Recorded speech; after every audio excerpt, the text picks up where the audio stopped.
Okay, so welcome. As you know, if you have any questions, please feel free to pose them or to write them in the chat box. You can also send me questions by contacting me via messages in Facebook. I do get these messages.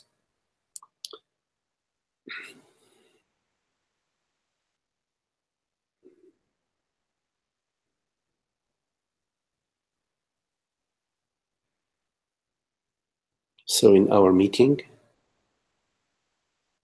we invite grace, meaning we rest as being, the being that we are. Resting as being means you rest the mind, you relax your body, you relax the tendency to recollect and to project. So we meet in presence without past or future. It's very beautiful to be unburdened, to be light, to be free from past and future. Past and future are add-on. They are mind impressions.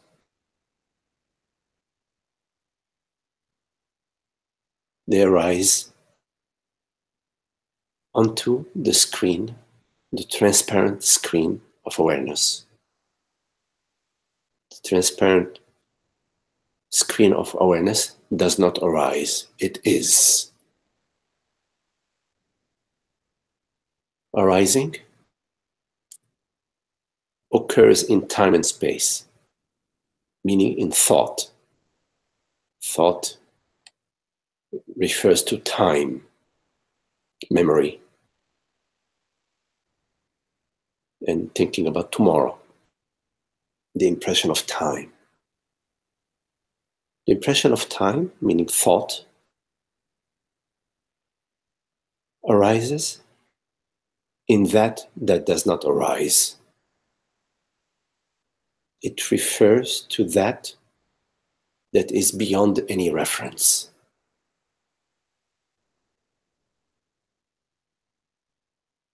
So we welcome the grace of being, the borderless presence of being, the peace, the causeless peace, the causeless bliss of the self.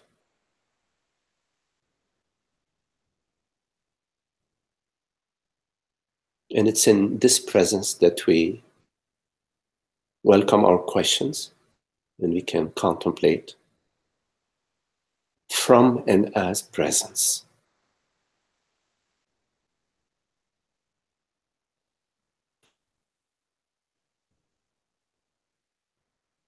The angst that we experience in our life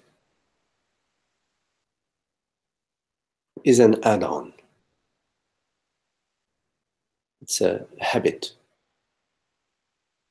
that we have to think of ourself, meaning think of the I in time and space.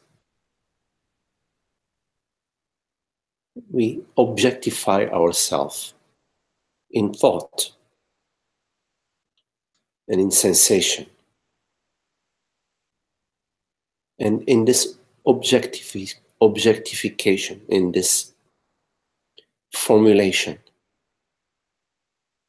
we experience a sense of limitation, which we refer to as the thorn of mortality.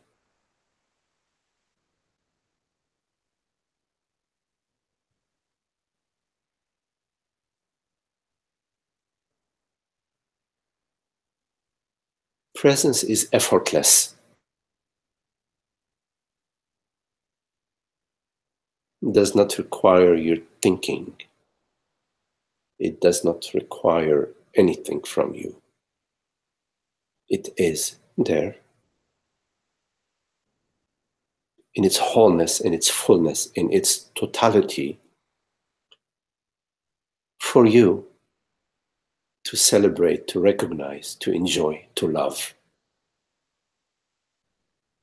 It is love itself.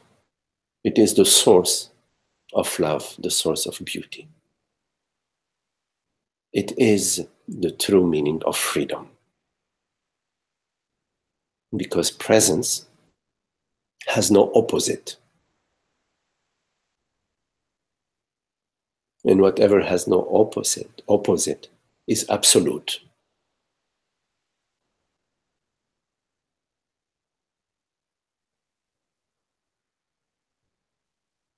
Absolute means it's not given, nor is it taken away. It cannot be given or taken away.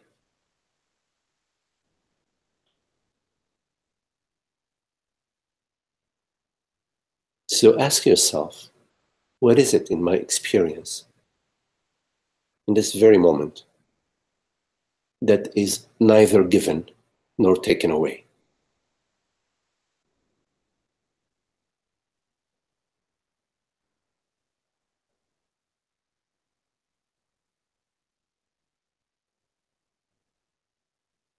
In this question, the mind comes to stillness.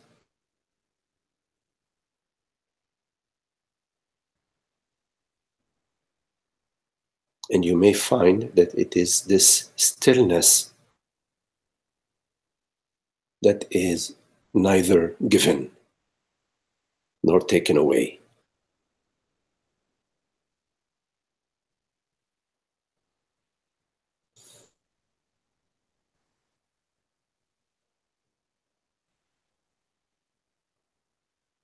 This transparent beingness. So in your experience, rather than perceiving from the habitual me, perceive from your globality. Perceiving from your globality requires you to step out from your knowledge into your beingness, as if you're stepping out of your body to slightly behind your body, as if you are a foot behind your body, experiencing from that vantage point, not from the habitual vantage point of the me.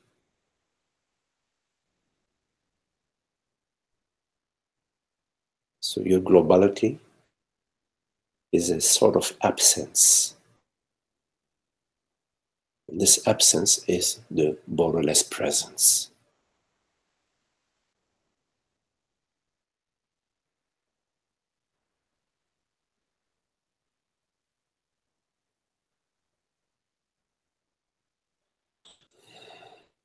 The spinning of the mind, the thought, the concern, all of that arises in front of you, like clouds, like the trees arise in front of you, meaning they're perceived.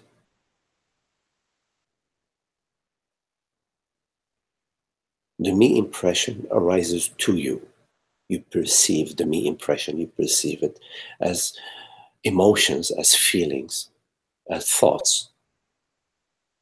And as you perceive this me impression, you are not this impression. You are that formless beingness, the formless reality that perceives that is dreaming that.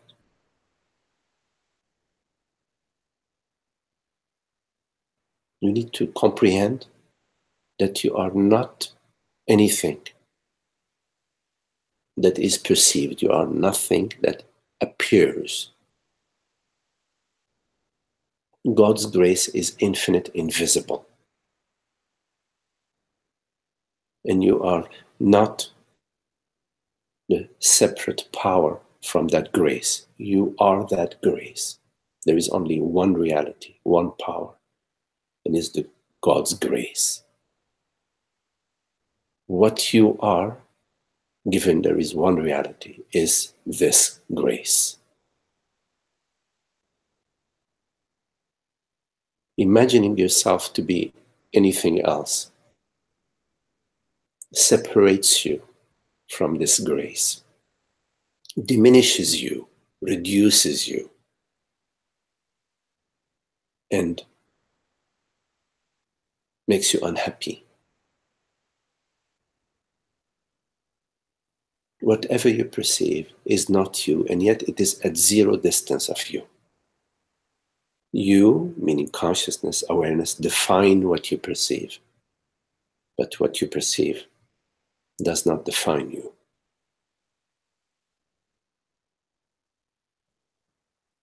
Thus, in this understanding, you can rest, because the clouds do not define the infinite sky. Events, thoughts, sensations, perceptions, emotions do not define consciousness, do not define the reality of the self.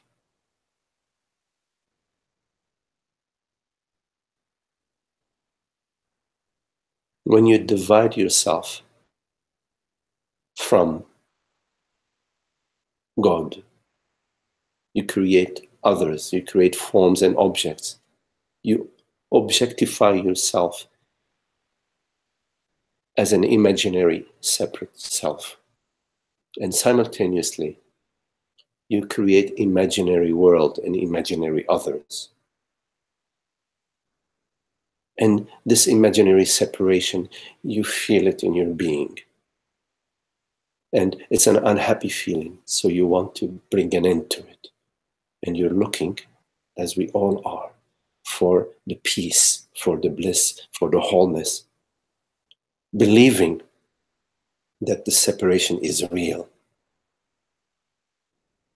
believing in the reality of an external world, an external reality.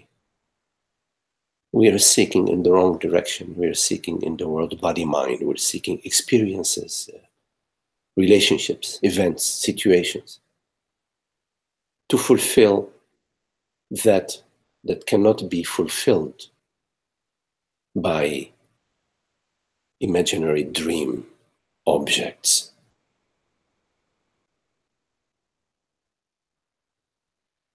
So awakening is a simple revelation of what is, of the wholeness of being that I am. So the contemplation is the contemplation of amness, of beingness. What am I truly? And not the contemplation of what would make me happy.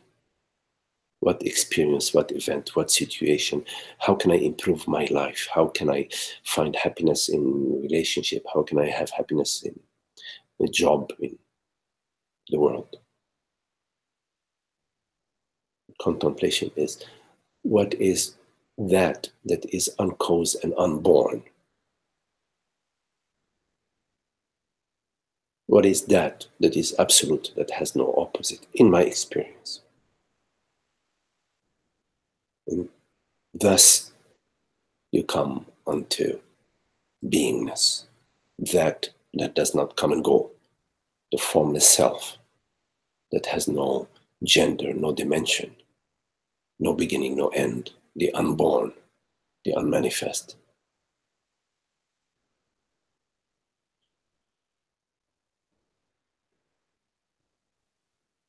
So I welcome you, and I welcome your questions, whatever you would like to explore together,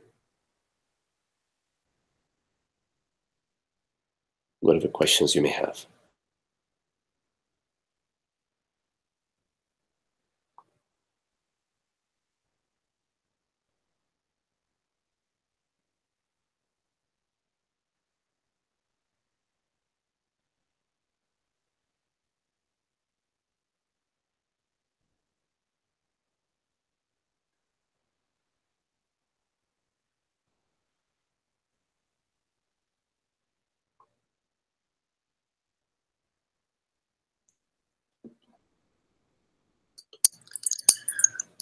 Hello, Nanda. You write, other people are imaginary dream objects, just as the separate me is an imagined object. But there is also something of delight here. I mean, of course, I mean, I know you're not saying that it's not delightful. It's just, it's a peculiar, that's the tendency of kind of fixation on relationship. You know, when you mention the things that you can be, one can be, you know, basically fixated on, or give reality to, in terms of not recognizing, I think you said borderless presence.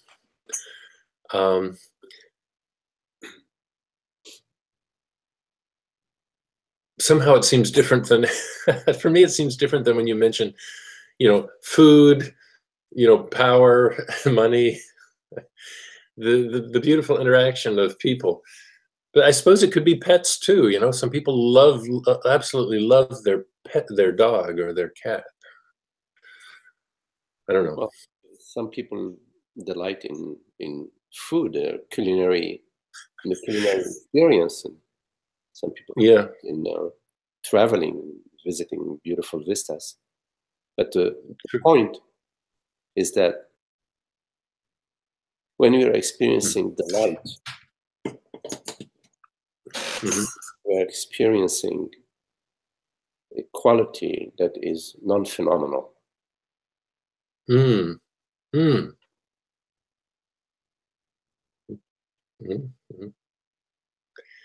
So in the phenomenal interaction in relationship,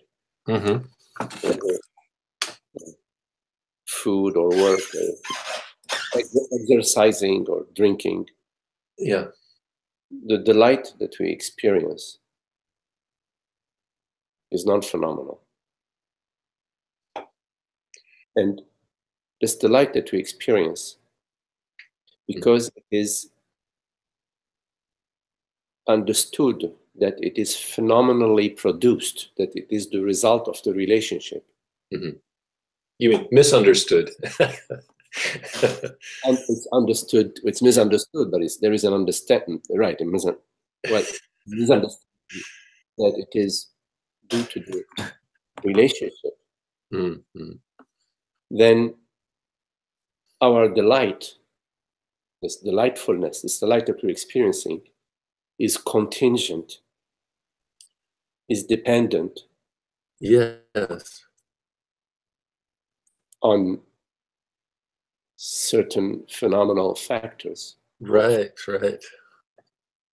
Hopefully, I have enough of it. Hopefully, it will remain happy, etc. But we know from experience, at least some of us come to know from experience that this roller coaster ride of experiencing the delight and then seeking it again and again and again is not the God's way. This is the human way. This is, as you so well corrected me, is this a mistaken misunderstanding. And if we continue to believe in the misunderstanding, meaning we continue to mistake the misunderstanding to be understanding, yes. and we continue to live, therefore erroneously, then we are not taking the steps in the right direction. Because we are maintaining the body-mind habit. And the body-mind habit is stubborn and requires your work, you're assisting, you're living according to your higher understanding, not to your old download. When you reach a higher understanding or a glimpse of it, you have to nurture it. You have to nurture it by living it, by applying it, by experimenting with it. And in most cases, it is going against your old habits, or let's say in a different direction than your old habits.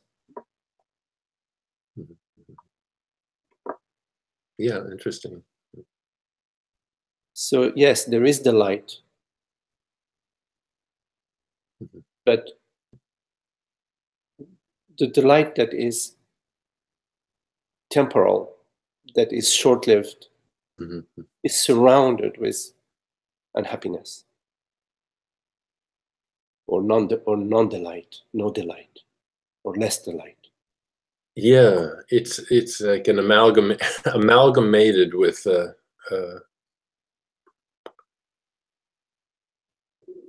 some kind of distresses. Yeah. So, Yes, and so it becomes an experience, and an experience is a sort of a state.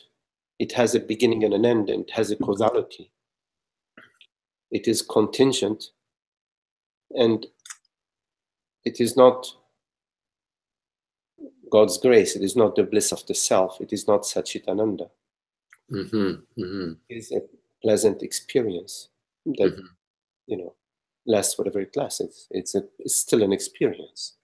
It's not the formless beingness, not the delight that remains at the formless level. It takes on a form, and as it takes on a form, it becomes gross, and it becomes enmeshed in the form, and it caught up in the form, and struggles with the form, with the thoughts, with the perceptions, sensations.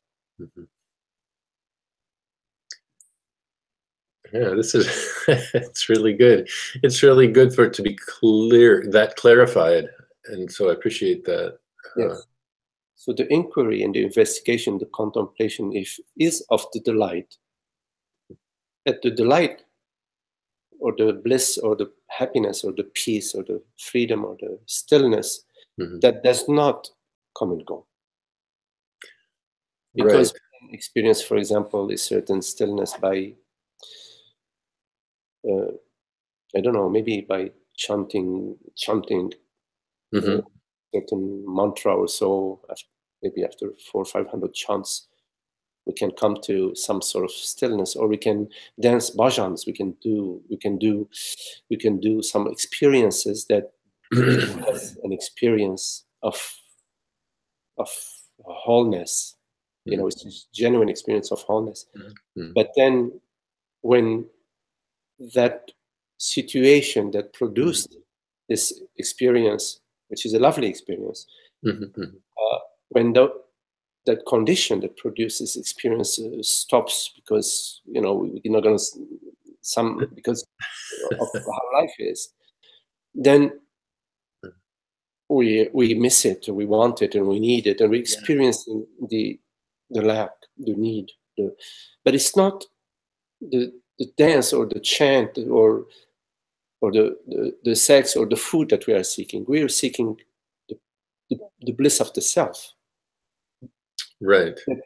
Experienced temporarily in different worldly situations. Right. And even the chanting, like you say, people talk about, oh, let's get together. When can we get together and chant again?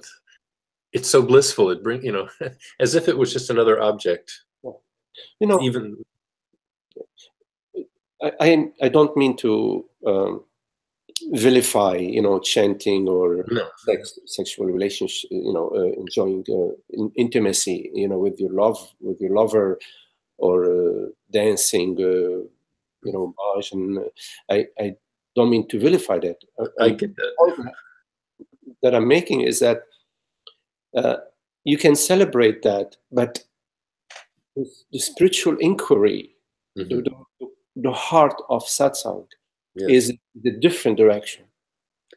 Is awakening to the bliss that I am, and that is the death of the mind, of the past and the future impressions, and that can only occur in your understanding of the non-dual nature of the self. Not just an understanding, but it has to become your living experience. Mhm. So from that vantage point, you can celebrate everything is bliss, really. Mhm. Breath, it's just beingness. Everything is bliss. Because everything is known experientially as the I am. Mm. Mm. I have one thing that comes up whenever I hear you say it. I wonder exactly what you mean. You say events and the world doesn't define reality. I don't know what word you used, but the self or the reality defines the other, defines the world. Yes. What do you mean by defines it? Well, if you just look out and you say, oh, an oak tree, Uh-huh. what is defining this saying oak tree? Yeah, Is it not I? I see. In other words, the true definition of every object is refers to the So the mind is defines the world, structures, yeah. and I define the mind. But they're not separate. So anything that I perceive, Yes, well, these words right now, you are hearing them. yes. Their very hearing and their very meaning is not in the words, is not the hearing of the words, the sound of the words is not in the words, nor is their meaning in them. I see. They are in you. Uh-huh. You give the meaning Mm. to perceptions, sensations, meditations. Mhm. Everything that appears gets its meaning from what knows them. Like in your night dream, the events that arise in your night dream, the mind events, so many of them, they only refer to the awareness that knows them, that perceives them. Similarly, in the waking dream, everything that appears refers to their knowingness.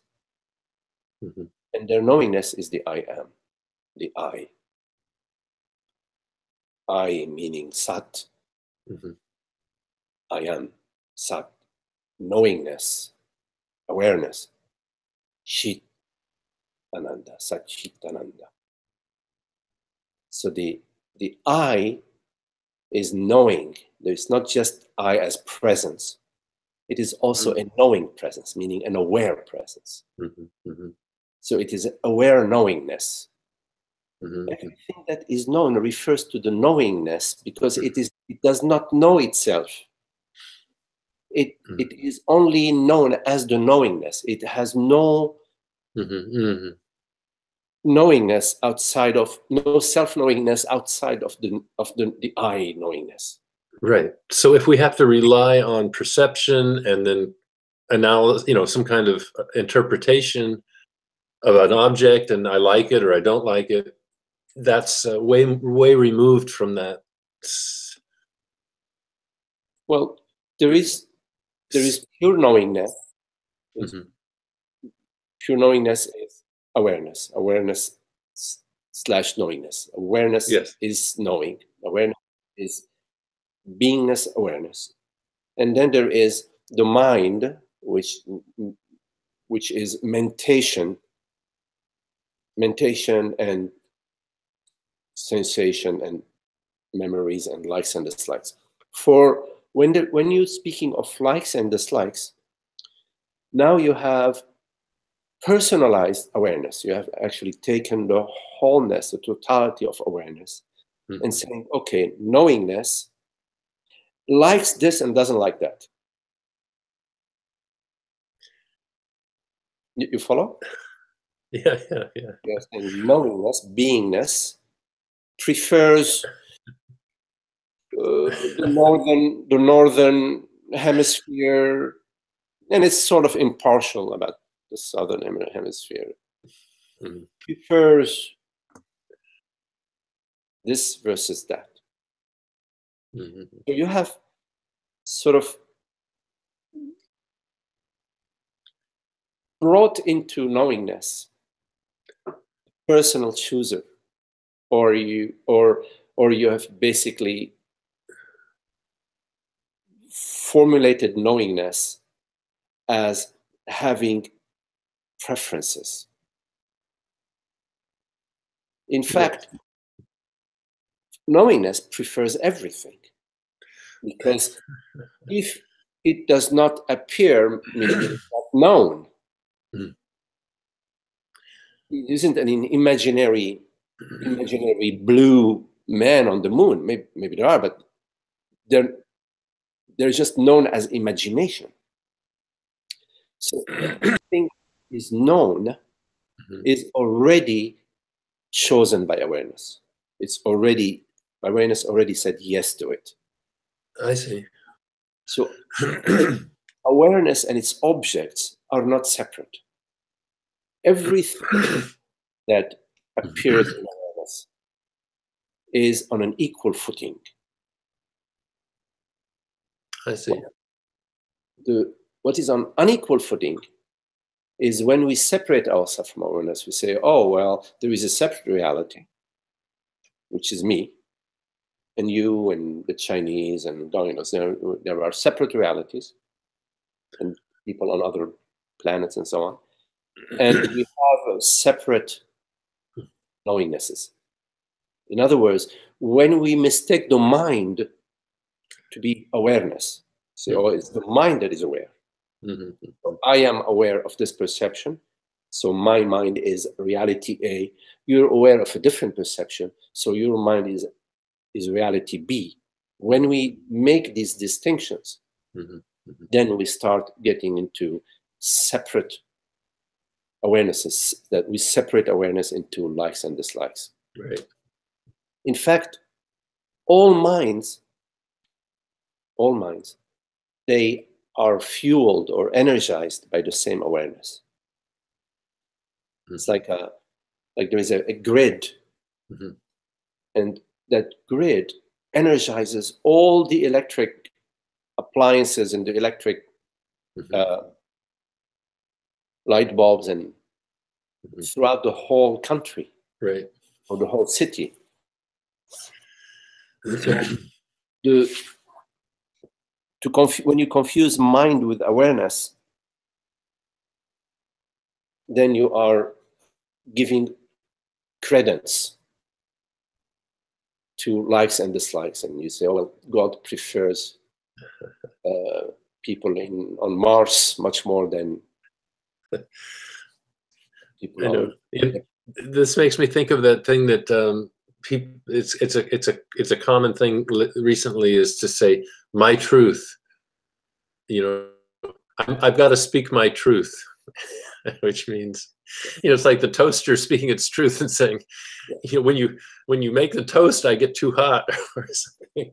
Well, it's a limited truth. It depends what you mean by I. When you say my, what does the I refer to? Because I speak the same words could be meant to say, to point to the highest. I can see that. The truth, not my truth. But. Yes. Well, I speak my truth, but I know myself as a universal self. Yes. So yes, I speak my truth, but I speak truth because the I is universal self. Yes. Right. I can see that. It depends what you mean by I. Right. Your understanding. I'm just using that as an example of what you're saying, because people, if it's going through the mind and through the personal assumption, then my truth is, now I got to tell you my truth. Or whatever. You see, when we personalize truth and becomes my personal truth and your personal truth, we have unknowingly we have a doubt about our truth. Because when we come to the end of doubt about my truth, then we have arrived to truth. Period. Truth. The my and your truth have to be the same, because there cannot be two truths. Right. It makes no sense that there were two truths. You see, when we have the impression of my truth and your truth are different, within our heart there is a doubt. And so we are defending our truth, maybe, or we're fighting for our truth, but at the same time, within our heart, we are begging for the truth. We are praying, not begging, we're praying for the truth, absolute truth, that has no duality in it. Where the truth, where my truth and your truth and God's truth are one truth.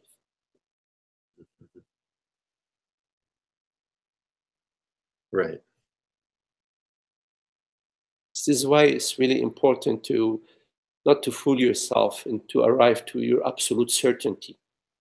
And when you're holding on to something, there is no certainty in what you're holding on to, because holding on is, at some point you'll get exhausted. When you are not holding on, completely not holding on, then the truth just has no obstacles to it. Because you're holding on is a separative activity. Activity that divides the truth through your grasping. Yeah. Pratish, Tara, just give me your question. In a minute, I will address it, okay? Great. I do get a little, I don't want to take so much time, but I had this kind of... Ananda, why don't we interrupt you? Let me address Pratish's question, and if there's still time, I'll ask you my other one. Okay, just to... but or if everybody's done, then I'll ask you another. That's it. Thank you. Okay.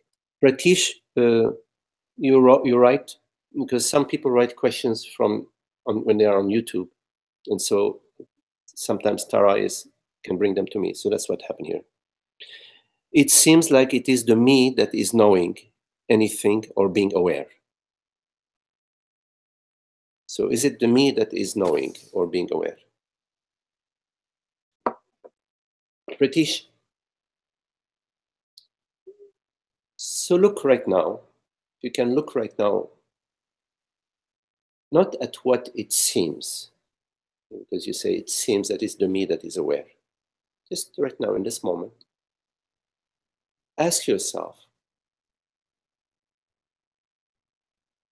what is this me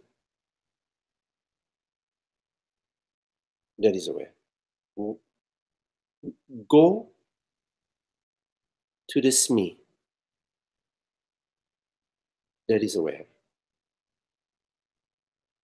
Ask yourself, what is this me? What will you find?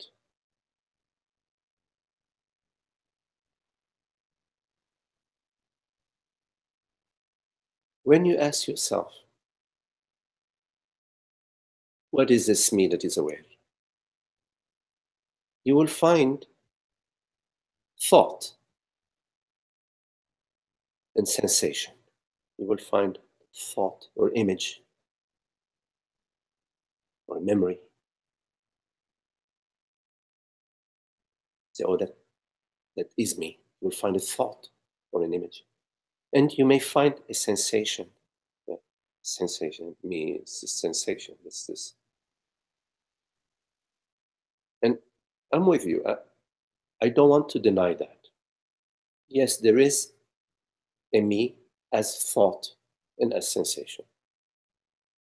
But then ask yourself the following question. This thought, what perceives it? Because the me thought, if it's not perceived, it doesn't exist. Something perceives it. And the me feeling, the me sensation, something must perceive it. So ask yourself, what is it that perceives it? When you ask yourself this question, without denying the me as thought and me as sensation, when you ask yourself the question, what is it that's perceiving that? You are coming to the formless. You're coming to consciousness. You're coming to the invisible. Because the reality that perceives is not perceived.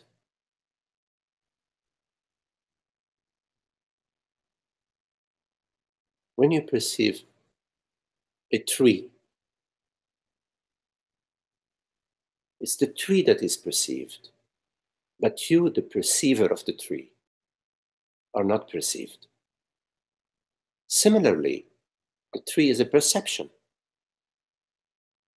But similarly, the me is a thought. You perceive the tree, which is a perception. You perceive the thought, the me thought. It's also a perception, which we refer to as a mentation. You're perceiving a thought. Similarly, when you're perceiving a sensation, a me sensation, we're not denying the tree, we're not denying the thought, we're not denying the sensation. But the point is that it is a perception that refers to the I that is invisible, that is not a perception. The me is a perception. The reality of the me is the I that is not a perception.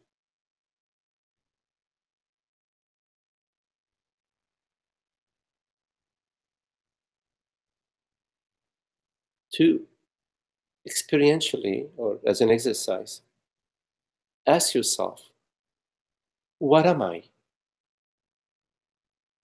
in the absence of the thought? What am I in the absence of a sensation? What am I in the absence of a perception?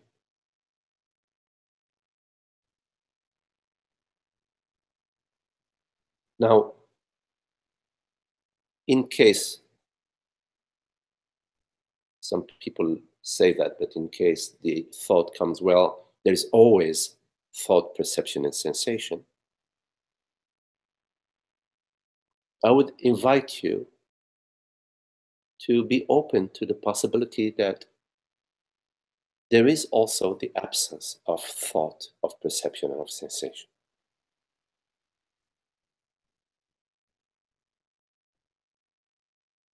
Which is a self-knowingness.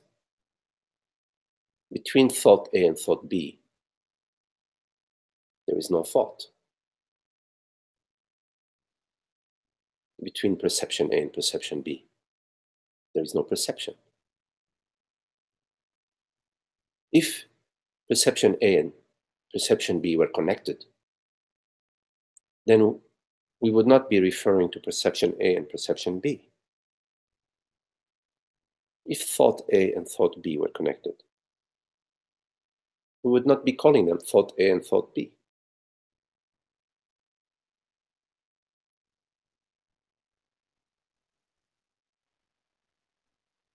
thought A arises and is known by awareness, which is knowingness, the aware presence. Thought B is also arising in awareness and known by awareness. And between thought A and thought B, you are not absent. Awareness also is self-knowing. This is why it's said that all is the self. The self is self-knowing, and it's also knowing of its dreams. Not only it is self-knowing, but it knows whatever it dreams, whatever thoughts, perceptions, and sensations arises within it. Like in your night dream, when you are in your night dream, awareness is knowing all the mind events that are arising in your night dream. And this very awareness is made out of knowingness. Knowingness is the structure of consciousness, the consistency, the fabric of consciousness is knowingness, beingness, knowingness. So obviously it is self-knowing.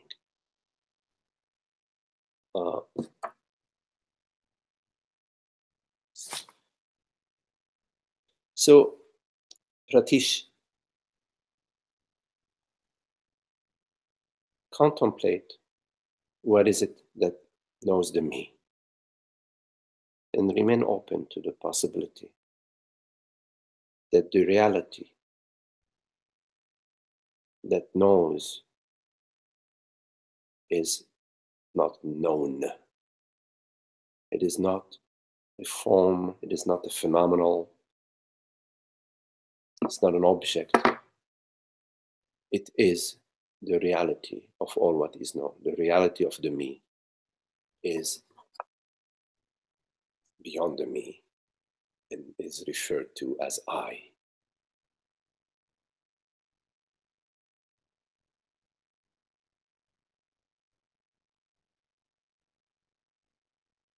Okay, thank you for your question. Richard, hello Richard, you write how to approach vasanas without going to war with them, which just seems to sustain them. So vasanas are remaining tendencies of ignorance. Upon awakening, upon an enlightenment experience, we realize the self, we realize that I am the self. And although I realize that I am consciousness, I am not out of the woods. There still is a journey to stabilize into this knowingness. And this journey requires your participation. You need to get on board with the contemplation.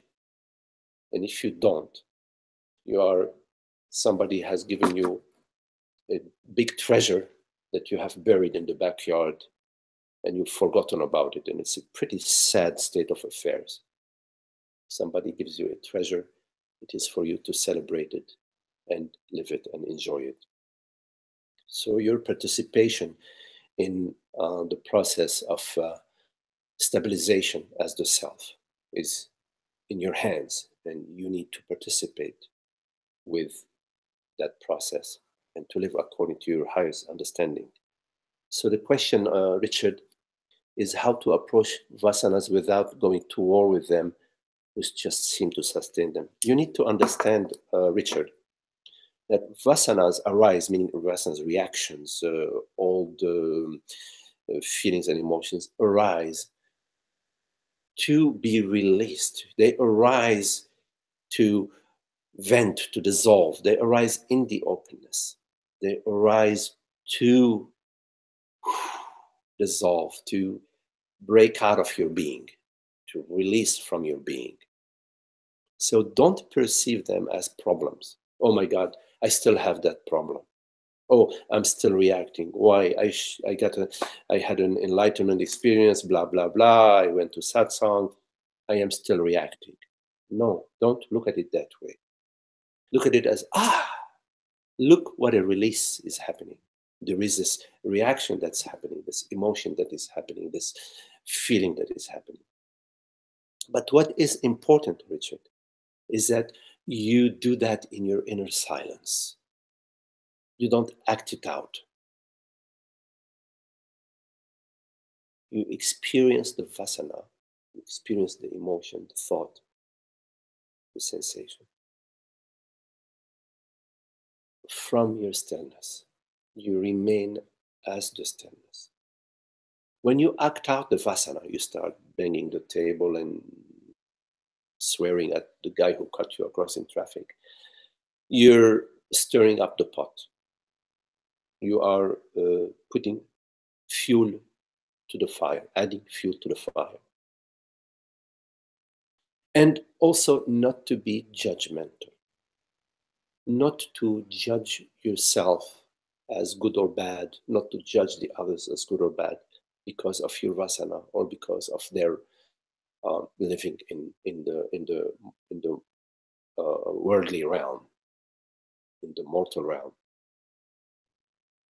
So you refrain from judging yourself and from judging others, and you invite yourself to be and remain still, open to the entire experience, to the feelings, to the thoughts and what they're doing throughout the body mind.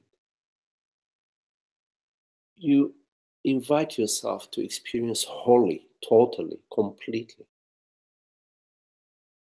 what is happening, what is arising, without moving.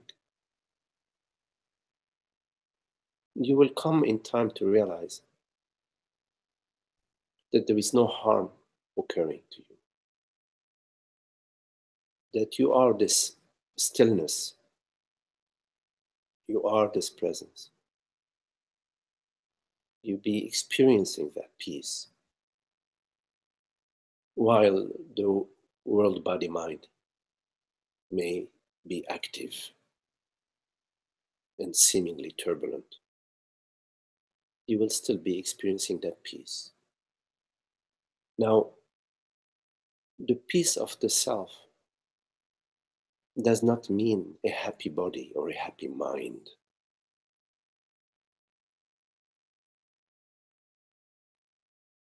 If you're trying to get to a happy body or a happy mind, good luck. The body mind will have its experiences while you remain unmoved at the core. So there is on the surface some heat, and at the center, the coolness of the stillness.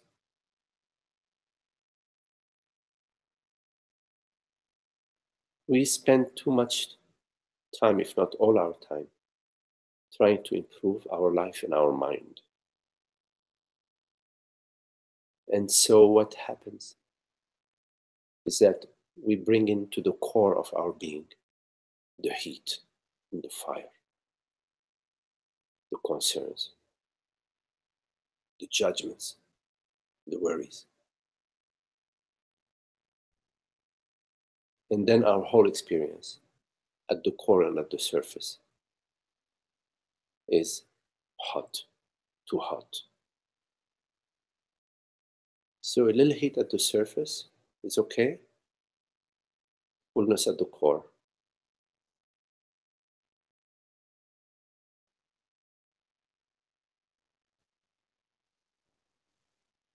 And let God take care of business.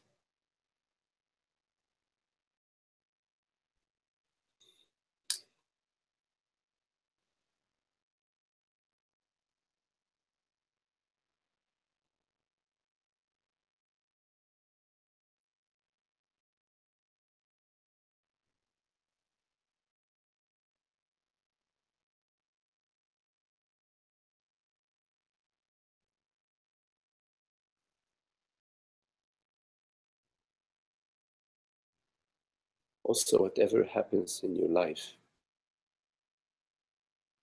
is just meant to be. It's not meant for you to argue with it. It's meant for you to contemplate it. And if you argue with it, then you need to contemplate your argumentation and the entire process of arguing and dividing and separating and the unhappiness that comes with that.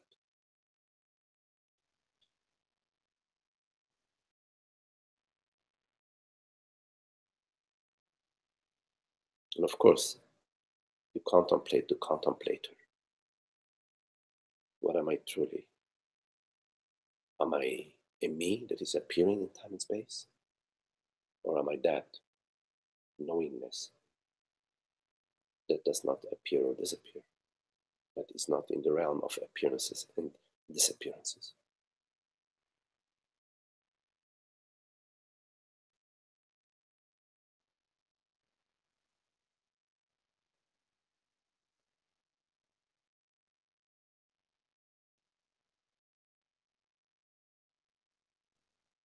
And very important to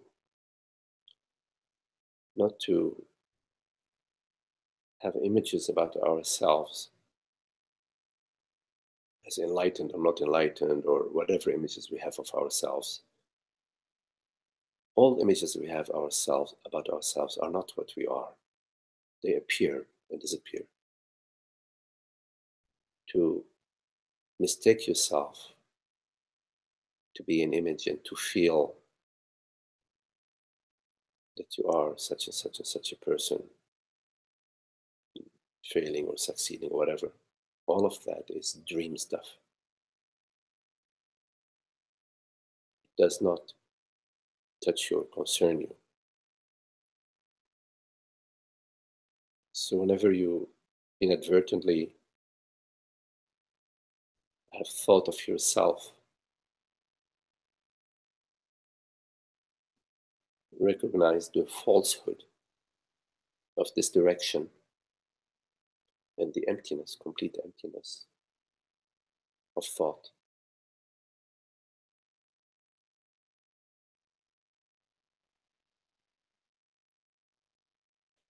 Any questions?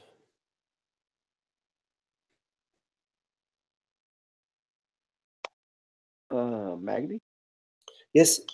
Hello, John. Zoe, I saw your question. I'll be back in a minute. Yes, John. Hello, John. Hey. Let's see. Back. Yeah, sometimes I think it seems like you explained it just now, but it seems to be two ways in a way. When you say something like "Don't argue with your argument" or "Don't get involved with the one that cut you off," so to speak, and stuff like that. That can be confusing in the sense that that appears to be a me trying to manipulate things and not get involved so that I can become consciousness. I do like the idea also then, or what you said was the idea of contemplation, or and I tend to move towards the mind and the body tend to move now towards who am I when these things happen. And sometimes it doesn't even do that. It just, they happen and that's it. Whereas before there was a reference to the me that was very, very strong. The thing that I like as a person and getting somewhere is the idea of having this as an opportunity to contemplate. So is that sort of making sense? Yes, John.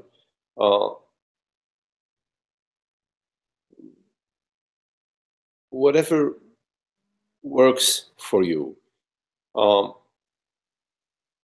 pointers that are shared, there are many of them, and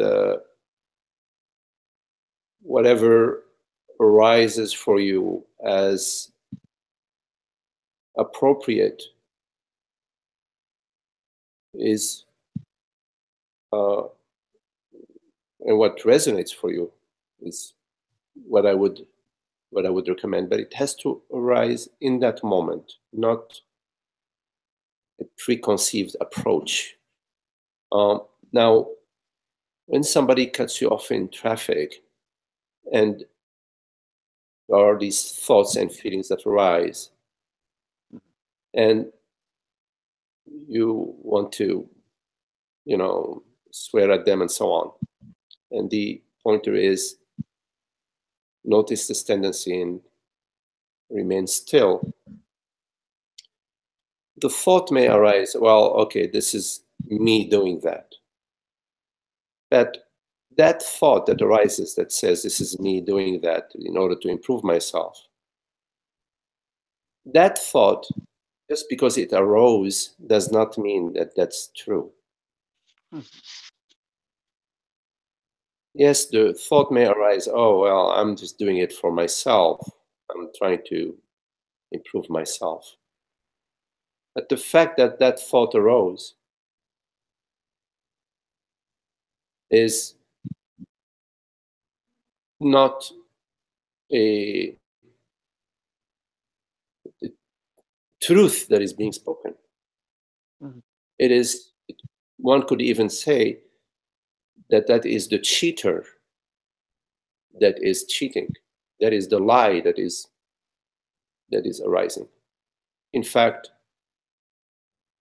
stillness is truth.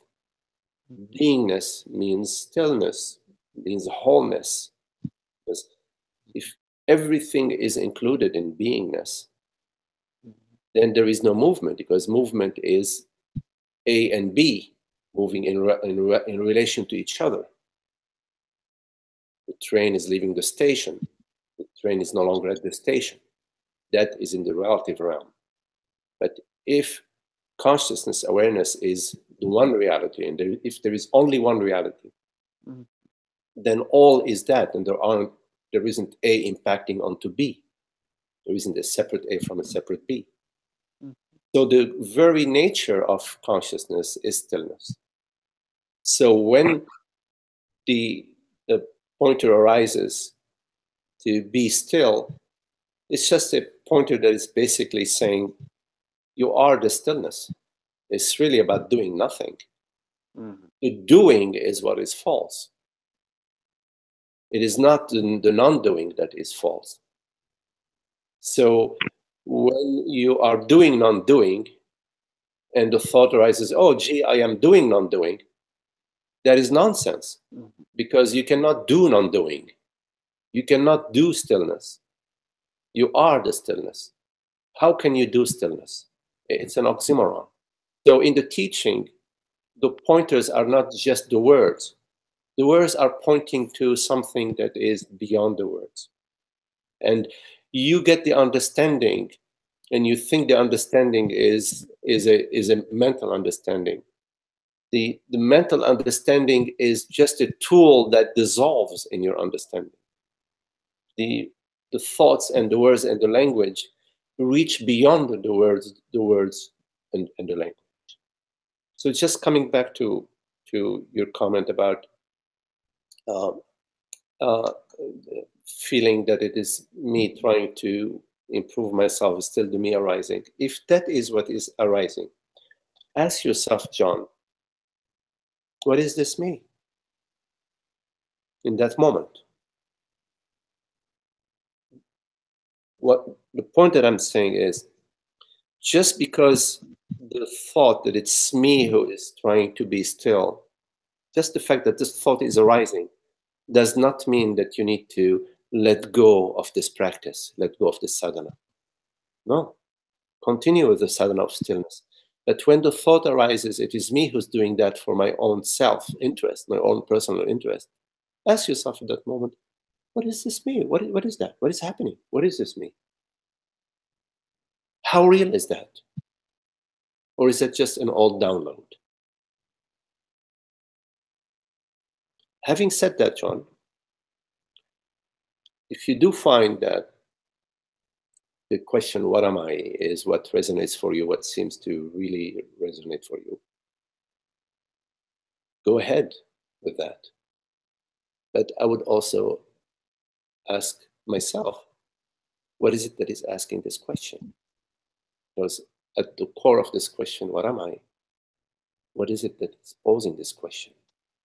What is it that is asking this question? Now, the thought may arise, oh, well, it's me who's asking this question. But is that true? When you look for the me, is there a me that you find? And if you don't find a me, how can you believe that what you're doing is for me? If you don't find a me, you have to honor your discovery. But if you do find a me, then I would ask myself, what is this me? And I would contemplate whether the me is the I or whether the me is mentation and sensation.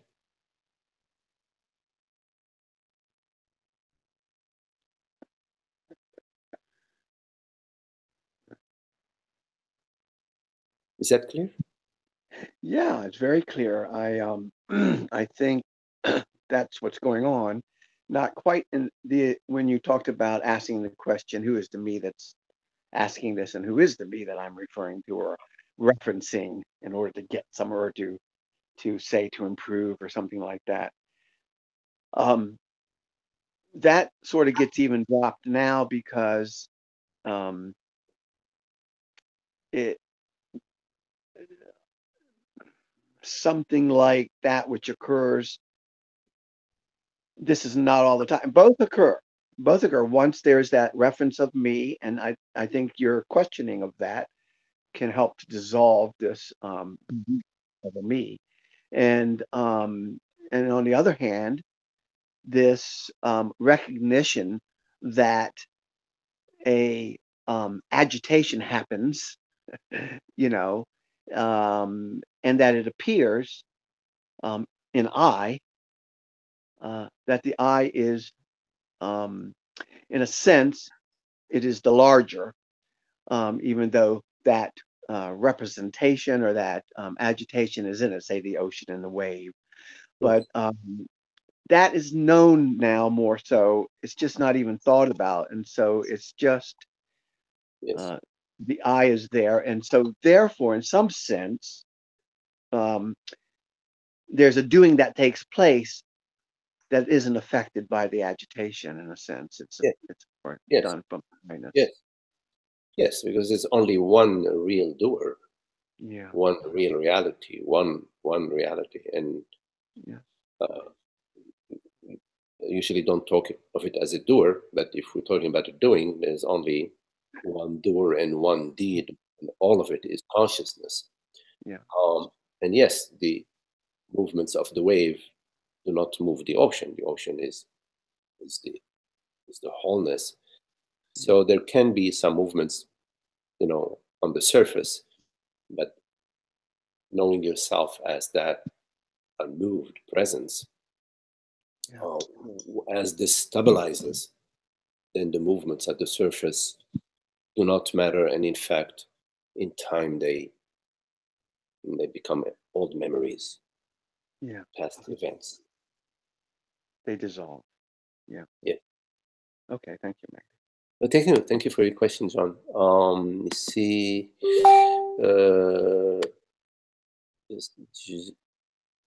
looking at the question. Zoe, I am going to copy the question that you posed, so we can go.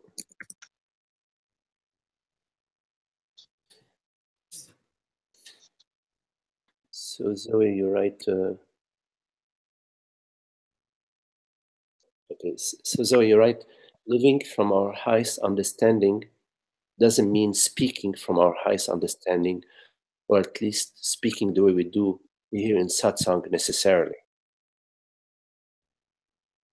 Well, Zoe, living from our highest understanding also means speaking from our highest understanding. This does not mean we are going to go teach people about non-duality, but our highest understanding is the understanding that I am the wholeness of being, that the other is myself. So when I'm speaking with the other, I am speaking with the other as my very self, and I realize that we are this one consciousness. So there is a broader understanding, and there is a broader sense of recognition and of fairness and of empathy.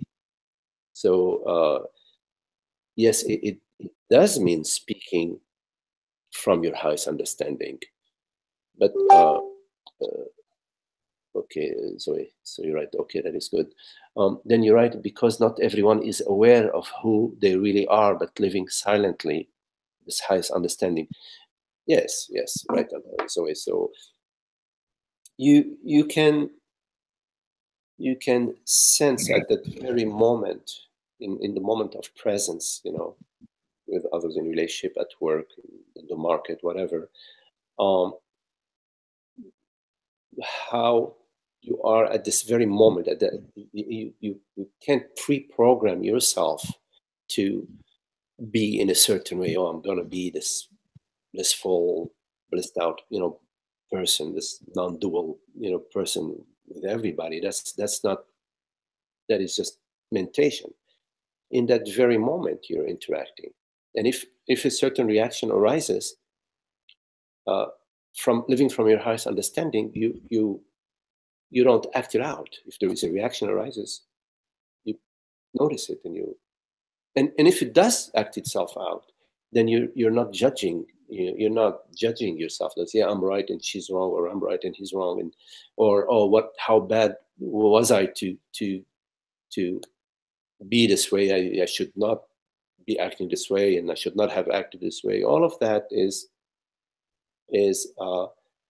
reinforces the me. You know, sometimes there is a certain reaction that arises, and we recognize, wow, that was ignorance. And if we have the opportunity, we say, hey, listen, I'm sorry, I was really stupid what I said. You know, and if we don't have the opportunity, then silently we are within our heart. We are regretful, saying, you know, okay, you know, we recognize that was, you know, stupid. So what? I mean, we not trying to be this perfect person. Even, you know, sages at there may be moments where something irritates them, but it just dissolves like so quickly. It doesn't carry, it doesn't have an echo, it doesn't define anything. They don't go, oh my God, I'm a really bad person. It doesn't carry. So there is no formula about it. It is a living inquiry. It's a living contemplation. So in your relationship with people, in your conversation with people, and how you talk with them, you talk from a place of a broader understanding. Meaning you listen. You're listening, not just listening to yourself. Of course, you're listening to yourself. You're listening to the other and to yourself simultaneously. You're not sacrificing yourself because, oh, that's how non-dual people are, and it's going to be all love and, oh, no. You're also listening to what's arriving within you. That's very important, because the more transparent you become, the more the messages of consciousnness are like they're right there. You become more and more intimate, and you can sense, oh, no, I don't want to go that way. And you need to honor these messages that come to you. I don't want to talk to this person any longer. I just walk away. Just the other day, I was with somebody at work, and there was a history of relationship with them, and at some moment they said something, and I just said, you know what, you're free to think whatever you want. I just don't want to have this conversation with you. I just turned my back and walked away. Now, one could say that was very disrespectful, but that's what arose from my being. Like, this is nonsense. I don't want to continue this nonsense. nonsensical conversation. Although the person was not being impolite, they were not being rude. They were just being their own, whatever they, being their own self. The point that I'm making is that it is a living contemplation. You're living the contemplation and you're taking everything in account. You're listening within and you're listening to the other. And even though you walk away from somebody who's you're not enjoying their conversation, you're not judging them. You recognize it's just this one play, this one player, which is consciousness. And at this moment, this is what's happening. That this person is not an enjoyable company. And you walk away. And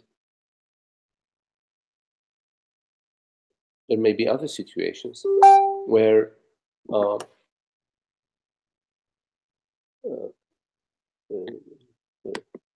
so Zoe, you're right. That is beautiful. Yes, I'm noticing more synchronicity arising and just movements towards and away, from things more naturally. Very helpful. Thank you. Yes, Zoe. That's good. It's a good question, and so.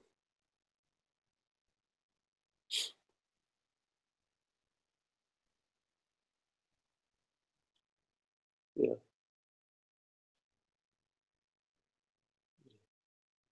Life is to be lived. It's not predictable.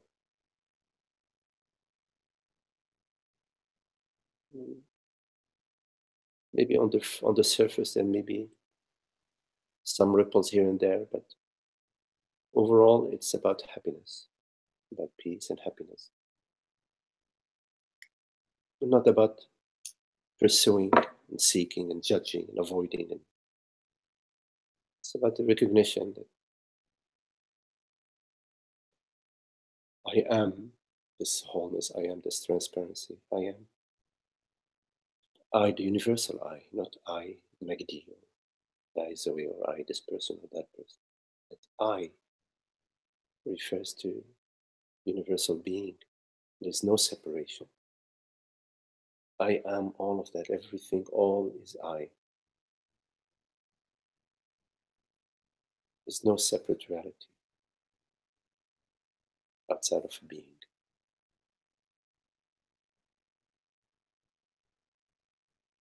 Which is peace.